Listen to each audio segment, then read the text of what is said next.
अहम विषय के ऊपर प्रेस वार्ता बनाई गई है। इसको संबोधित करने के लिए हमारे दक्षिण दिल्ली से सांसद भाई रमेश बिरुल जी मौजूद हैं।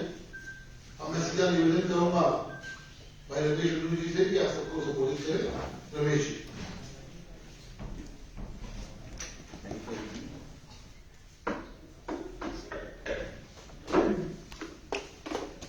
मित्रों,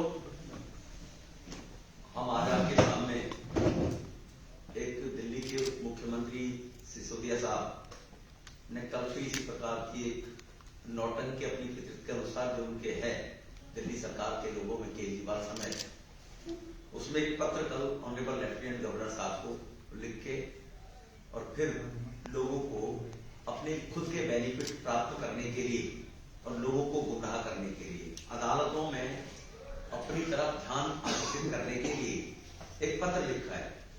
मेरे साथ हरीश जी हमारे पार्टी के मीडिया प्रमुख हैं और सभी मेरे पत्रकार बंधु, मैं आपका बहुत बहुत इस बात के लिए स्वागत करता हूं। आप इतनी कड़कड़ाती सर्दी में भी सब लोग पहुंचे।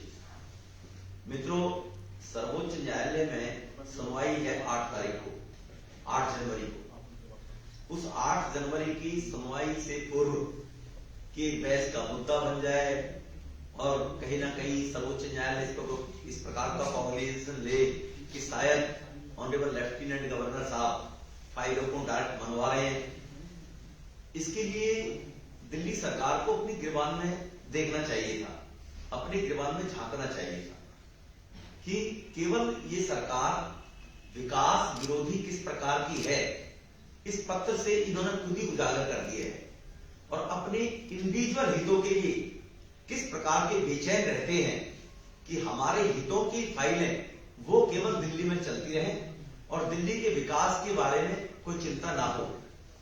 ये इन्होंने करने का प्रयास किया है।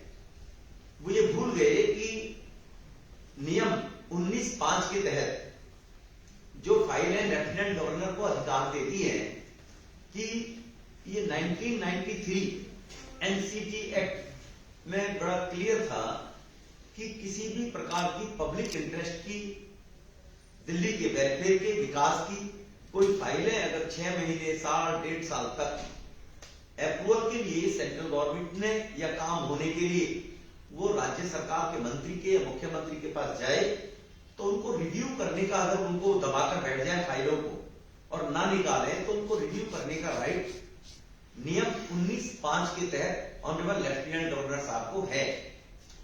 उसी के तहत उन्होंने कुछ दिल्ली की ऐसी फाइलें हैं जिनमें विकास के काम को रोड़ा अटकाने का ये काम करते रहे। इनका विकास विरोधी चेहरा इससे सामने आया है। पहले तो वो फाइलें क्लियर हो जाए, दिल्ली का विकास आगे बढ़ जाए, इस बात के लिए इनको एक अराजकता, मनमौजी ना करे सरकार। ये एनसीटी एक्ट जब बनाया था इसीलिए बनाया था कि दिल्ली कैपिटल है, देश की राजधानी है, कोई राज्य सरकार बनाने के बाद और वहां पर भारत की स्थिति को खराब ना करे, क्योंकि राष्ट्रीय राजधानी दिल्ली है, विदेशों की यहाँ पर एम्बेसीज भी हैं, यहाँ पर लॉ एंड ऑर्डर भी देखना पड़ेगा कि विदेशी के डेलीगेट्स और राज्यों के भी यहाँ पर भवन, मुख्यमंत्री सब आते जाते हैं। इस प्रकार से अन्य राज्यों से अलग भिन्न की स्थिति दिल्ली की है।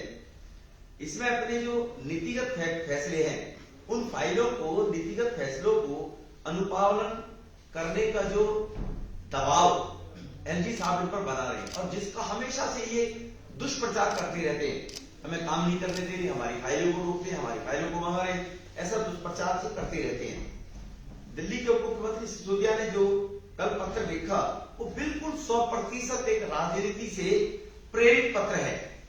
वो आपको बिल्कुल एग्जाम्पल सहित मैं आपके सामने तथ्यों के आधार पर रखूंगा, क्योंकि जैसे मैंने कहा कि 8 तारीख को दिल्ली सरकार के द्वारा अपने अधिकारों को लेकर सर्वोच्च न्यायालय के अंदर एक याचिका डाली हुई है, उसका ध्यान आकर्षित करने के लिए इन्होंने नौटंकी की है।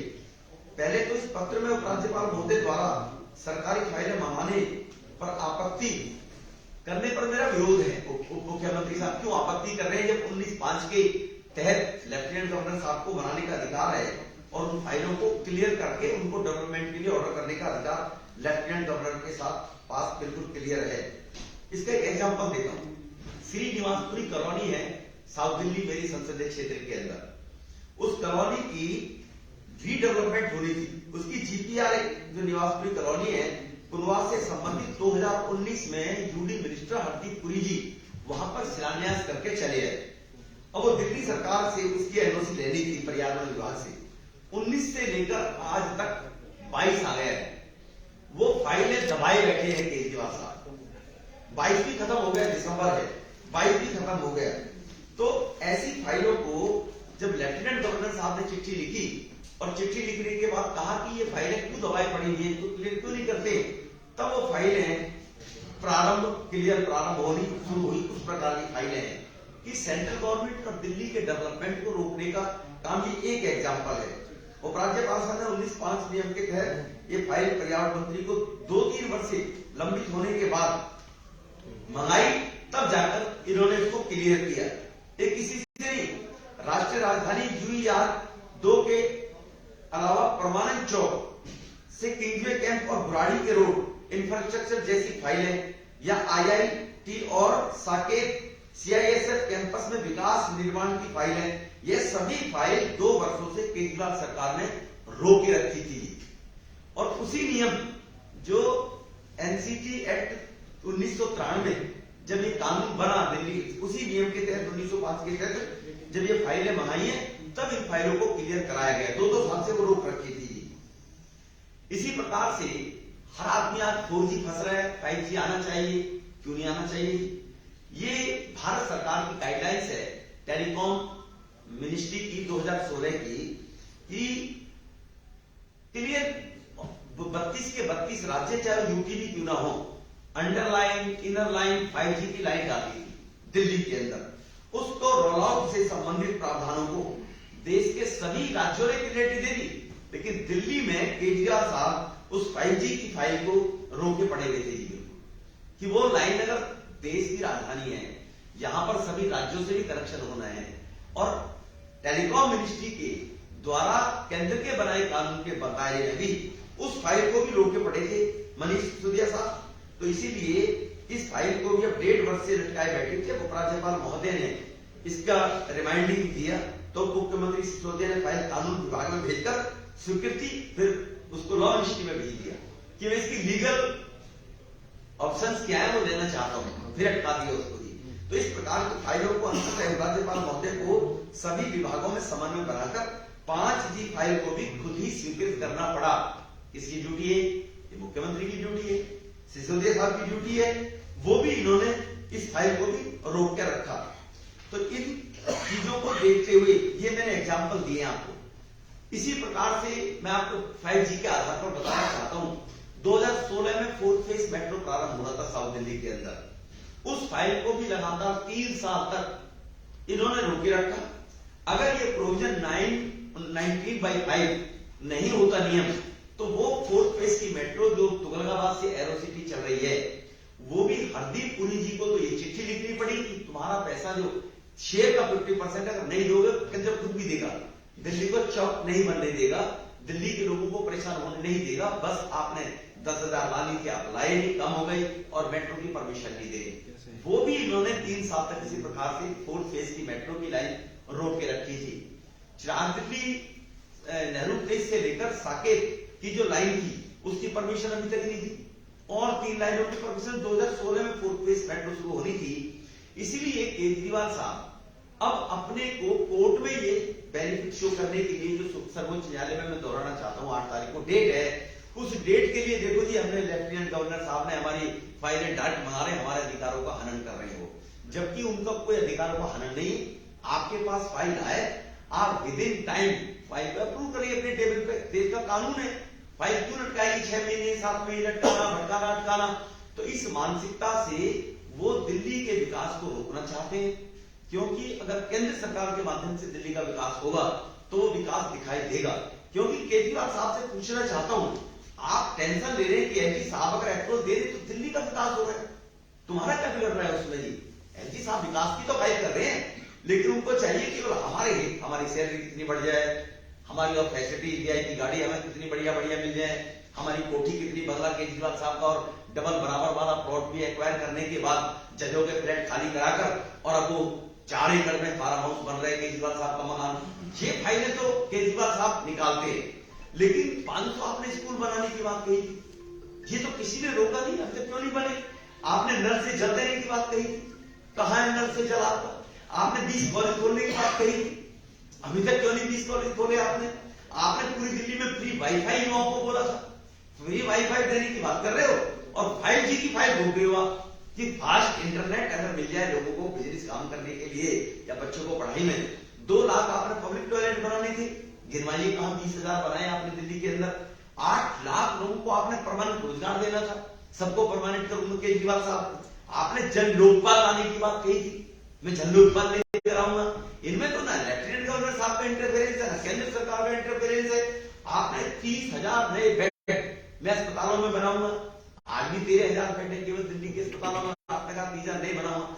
तो इस प्रकार के जो आपके डेवलपमेंट थे उनकी तरफ ध्यान ना देकर उनसे डाइवर्ट करके, और 8 जनवरी को अदालत में कहीं ना कहीं हमारी बात और ये मुद्दा बने, चर्चा का विषय बने, इस प्रकार की नौटंकी की है।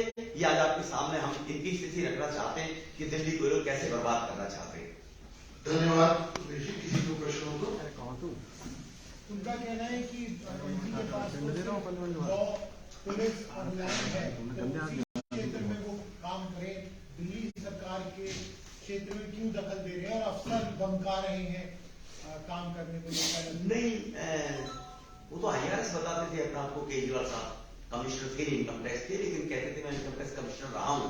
तो कानून पढ़ रहे केजरीवाल साहब कि ये नियम 19(5) क्या कहता है कि किसी भी फाइल को कोई भी दिल्ली के इंप्रूवमेंट के लिए, इंफ्रास्ट्रक्चर के लिए, डेवलपमेंट के लिए अगर आएगी और वो रोकता रखी जाएगी तो लेफ्टिनेंट गवर्नर साहब को उसको रिव्यू करने का पूरा राइट है, मंगाने का फाइल को ही।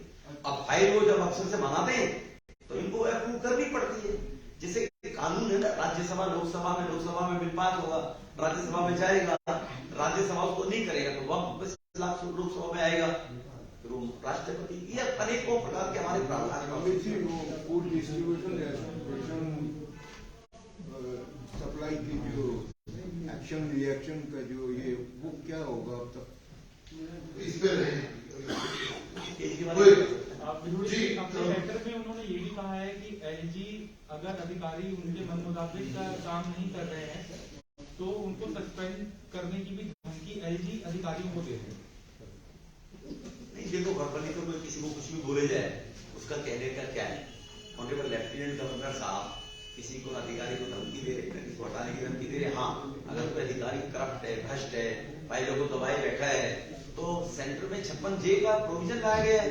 वो उन्हीं लोगों के लिए तो लाया है जो देश में 70 साल से चल रहा था, जब काम फटाफट हो within the time. Ramesh ji, आज राहुल गांधी की जो रैली है भारत जोड़ो यात्रा, वो दिल्ली में भी दाखिल हुई है, इसे किस तरीके से देखते हैं? और आरोप कांग्रेस ये भी लगा रही है कि कोरोना का हवाला लेकर कहीं ना कहीं केंद्र सरकार इस रैली को स्थगित करना चाह रही है। देखो, मजबूरी में उनको अध्यक्ष बनाना पड़ा खड़गे जी को, दबाव में आने के बाद मीडिया में परिवार। अभी मैं इंडिया गेट से निकल के आ रहा, आप भी जरा चाहिए, उन होर्डिंगों में खड़गे साहब है ही नहीं, इनकी पार्टी के राष्ट्रीय अध्यक्ष है ही नहीं।